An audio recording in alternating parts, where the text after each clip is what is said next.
Matapos ang pag-alis sa Bangsamoro Autonomous Region in Muslim Mindanao ng probinsya ng Basilan, Sulu at Tawi-Tawi, ay isinusulong ngayon sa Senado na bumuo ng bagong rehiyon para sa mga ito. Narito ang balita ni Carla Abellana.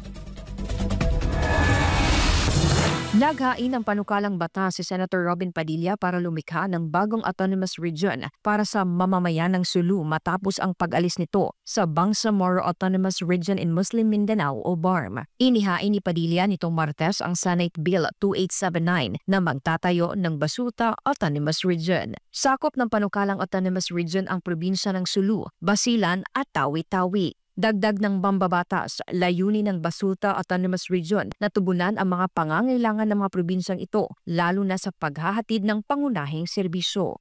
Layunin din ng panukala na tiyakin ang epektibong pamamalakad ng pamahalaan at pagrespeto sa kultura at tradisyon. Anya, bahagi ng BARM ang Sulu, Basilan at Tawi-Tawi. Sakop din ng BARM ang Maguindanao del Norte, Maguindanao del Sur at Lanao del Sur. Ngunit sa desisyon ng Korte Suprema noong September 9, 2024, hindi nakasali ang Sulu sa BARM matapos tumanggi ang residente nito sa pagraratipikan sa Bangsamoro Organic Law. Sa ilalim ng panukala ni Padilla, sakop ng Basuta Autonomous Region ang mga syudad at probinsyang boboto para sa ratifikasyon ng Organic Act nito sa Basilan, Sulu at Tawi-Tawi. Bibigyan ng pambansang pamahalaan ang autonomous region ng proportionate and equitable share sa taunang budget at foreign assisted projects. Magkakaroon ang panukalang autonomous region ng sariling regional assembly. Nasa panukalang batas din ang pantay-pantay na pamamahagi sa pagsaliksik, pagbuo at paggamit ng natural resources sa Basulta. Maaaring co-manage ng national government at ng Basulta ang natural resources na uranium at fossil fuels.